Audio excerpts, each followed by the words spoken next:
Subscribe करें हमारे channel math world deluxe को और बेल आइकन प्रेस जरूर करें। धन्यवाद।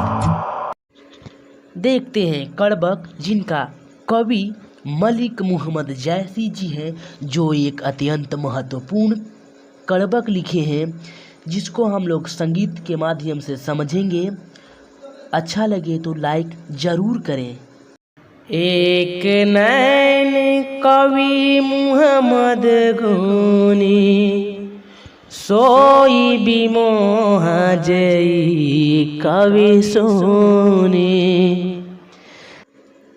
एक नैन कवि मुहम्मद गुनी, सोई बिमोह जई कवि सोनी। इस पंक्ति के मतलब है कि कवि का एक आँख है, फिर भी वह ऐसे काव्य लिखते हैं जिसे पढ़कर सभी लोग उन पर मोहित हो जाते हैं। मतलब आप लोग जब कवि परिचय पढ़ेंगे तो उसमें बताया जाएगा कि कवि का ना एक नैन है, एक आँख है, फिर भी वह ऐसे ऐसे काव्य लिखे हैं ना जिसे पढ़कर सभी लोग मोहित हो जाते हैं। तो इसलिए मैं आप सबों से अनुरोध करता हूँ कि आप रूप से ज़्यादा गुण को संवारने में समय लगाएं। चांद जैसा जग विधि अवतारा, दीनः कलंक कीनः उजियारा। चांद जैस जग विधि अवतारा, दीनः कलंक कीनः उजियारा। इस पंक्ति के माध्यम से कवि मलिक मोहम्मद जैसी जी कहते हैं कि विधाता ने चंद्रमा को बनाया, लेकिन उसमें दाग लगा दिए, लेकिन फिर भी चंद्रमा कितनी तेज रोशनी देता है। यानी कि दाग होने से मतलब नहीं रखता है। उसमें यदि अवगुण है तो उसमें विधाता गुण को भी दे दिए हैं। इसलिए आप उस गुण को देखने का प्रयास करें। जग सुझाए कई नैना, उवासुक यसनख तन महा। जग सुझा एकई नैना, उवासुक असनख तन महा। यानी इस पंक्ति के माध्यम से बताना चाह रहे हैं कि एक आँख से ही कवि को संसार दिख जाता है। उसी तरह नक्षत्र के महीना में, नक्षत्र के बीच में शुक्र नाम का एक तारा होता है जो बहुत ही चमकता है। तो इस प्रकार से यदि आपके पास एक हाथ है या फिर एक पैर है तो घबराने की ज़रूरत नहीं है, उसी पर आपको मेहनत करने की ज़रूरत है। जौ लही अम्बही डाभ न होई, तौ लही सुगंध बसाई न सोई। जौ लही अम्बही डाभ न होई, तौ लही सुगंध बसाई न सोई। यानी इस पंक्ति के माध्यम से जैसी जी कहते हैं कि जब तक आम में नुकीली डाभ नहीं हो तब तक आम में जो मीठा होता सुगंध वो नहीं मिल पाएगा। यानी कि आप देखते होंगे आम में ना एक नुकीली डाभ होता है, अगर वो नहीं निकले तो आम मीठा नहीं होगा, मीठा उसका सुगंध नहीं हो पाएगा। यदि आपको अच्छा बनना है तो कांटों से घबराने की ज़रूरत नहीं है, उसे हटाकर आगे बढ़ने की ज़रूरत है। किन्ह समुद्र पानी जो खारा, तवती भयउ असुझया पारा।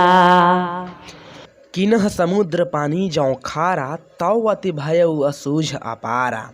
कवि जायसी जी कहते हैं कि विधाता ने समुद्र के पानी को खारा बनाया, यानी खारेपन का एक दोष लगा दिया, तभी तो वह ऐसा असूझ और अपार हुआ है।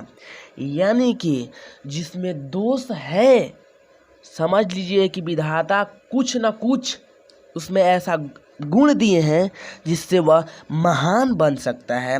तो वह गुण को सिर्फ पहचानने की ज़रूरत है। जाओ सुमेरु त्रिशूल विनाशा, कंचनगिरी लाग आकाशा। जौ सुमेरु त्रिशूल विनाशा, भा कंचनगिरी लाग आकाशा। जायसी जी कहते हैं कि सुमेरु पर्वत पर शंकर जी जब त्रिशूल मारे तो वह सोना बन गया, और सोना ऐसा बन गया, इतना बड़ा बन गया कि वह आकाश तक जा पहुंचा। यानी कि जब सुमेरु पर्वत को त्रिशूल से मारा गया तभी तो वह स्वर्णगिरी होकर आकाश तक पहुंचा। यदि आपको कोई कष्ट दे रहा है तो उसके पीछे सुख छुपा हुआ रहता है, इसलिए आपको धैर्य रखने की ज़रूरत है। जौ लही धारी कलंक न पारा, काच होई नहीं कंचन कारा। जौ लही धरी कलंक न परा, कांच न होई कंचन कारा। कवि जायसी जी बोलते हैं कि जिस प्रकार से यदि जो गहना होता है, स्वर्ण होता है, उसको घरिया, यानी घरिया मीन्स होता है जिसमें सुनार स्वर्ण को या फिर सोना चांदी को उसमें रख कर तपाता है, तब उसकी चमक वापस आ जाता है या फिर वह बहुत अति सुंदर दिखने लगता है। यदि आप बड़ा करने के लिए सोच रहे हैं तो आपको कठिन से कठिन मेहनत करना ही पड़ेगा। एक नयन जस दर्पण, औते ही निर्मल भाव। सब रूपवंत गही मुख, जो ही कई चाव। एक नयन जस दर्पण औ तेहि निर्मल भाऊ, सब रूपवंत गही मुख, जो वहीं कई चाऊ। कवि का एक नेत्र है जो कि दर्पण का समान है, और उनका जो भाव है बहुत ही निर्मल है।